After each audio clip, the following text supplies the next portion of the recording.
En tant que parent, vous voulez que votre enfant se porte bien physiquement et mentalement.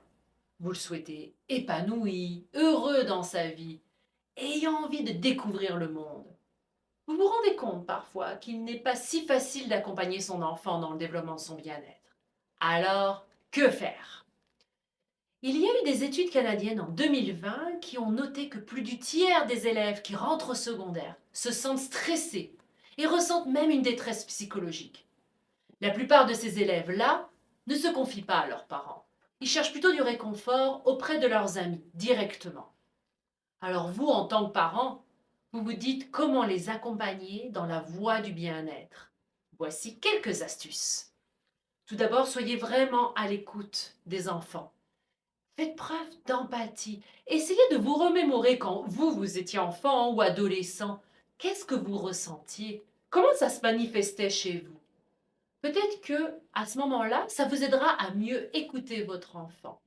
Une chose importante, c'est plutôt que écoutez seulement ce que l'enfant vous dit, essayez vraiment de comprendre son point de vue et les émotions ou les sentiments qui sont en train de vous livrer à vous, parents. Et sans toutefois cautionner ces comportements-là qui peuvent être malsains s'ils ont eu un comportement préjudiciable, bien sûr. Alors, essayez de trouver ce temps-là, d'avoir de belles conversations avec eux. Même si la vie file tellement vite, on le sait, le temps n'est pas extensible malheureusement.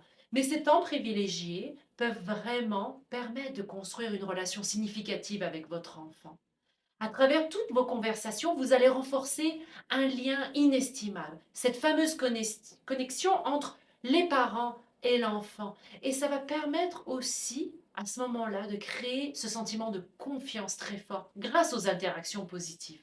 Et ça, c'est essentiel pour son bien-être. Mais une autre chose très importante quand on est parent, écouter, développer son empathie, c'est important. Fixer les limites aussi, c'est tout aussi important.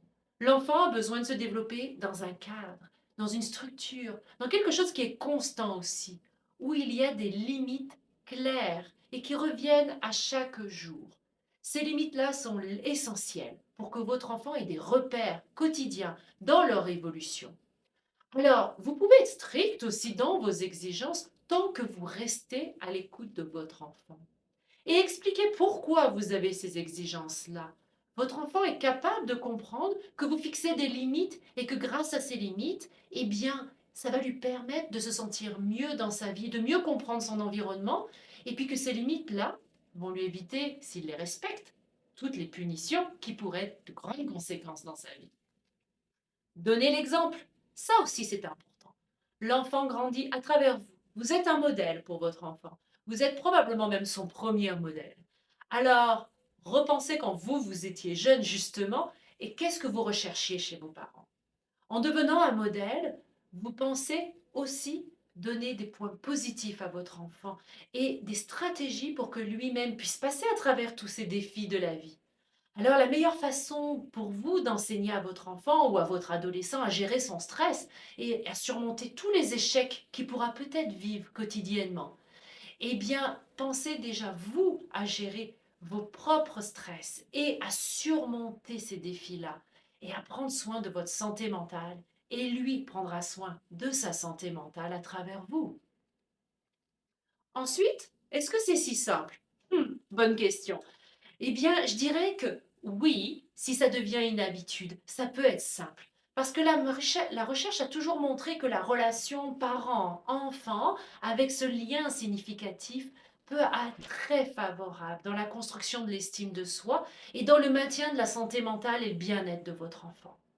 Alors, apprenez-lui à devenir acteur de ses émotions et dans la gestion de son stress aussi, en étant un modèle et un accompagnateur privilégié.